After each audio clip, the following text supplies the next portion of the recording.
माझी माय मधाला म्हणते बाळा अरे माणसाच्या जन्माला काहीतरी असं करून मरावं मेल्यानंतर धामणगावच्या लोकांनी म्हणून मला चांगला म्हणून होता की गेला.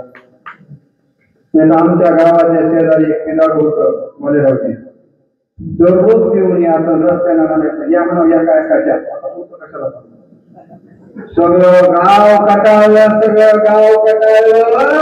पिऊन पिऊन असं झालं होतं डोंगरचं आणि असं शिव्या द्यायचं. मी आईला म्हणलं अगं आई ते पिलाड गावामध्ये म्हणलं दारू शिव्या द्यायचं गावात मी माणूस त्याला काही म्हणत नाही. माझी माय म्हणजे लेकरा ह्याच्यावर दगड अंगावर इथं कशाला म्हणते अरे म्हणली त्या शिशुपालाचे 100 गुन्हे झाल्या त्याचाही काटा निघाला त्याचाही कवा तरी होईलच की म्हणजे लई लोकांना त्रास झाले. माझ्या माईनं म्हणून एकच वर्ष झालं ते पिलाडू पिऊन पिऊन असं झालं. 2-3 जण पिऊन पिऊन असे झाले त्याचे भांडणं लागले. काल जशी धड होती तशी 4 धड गावातून वडा वाचते पेता पेता एका पिलाड्यानं दुसऱ्या पिलाड्याला ढकलून दिलं आणि ते पडलं जे शिव्या देणार होतं त्या पुरामध्ये.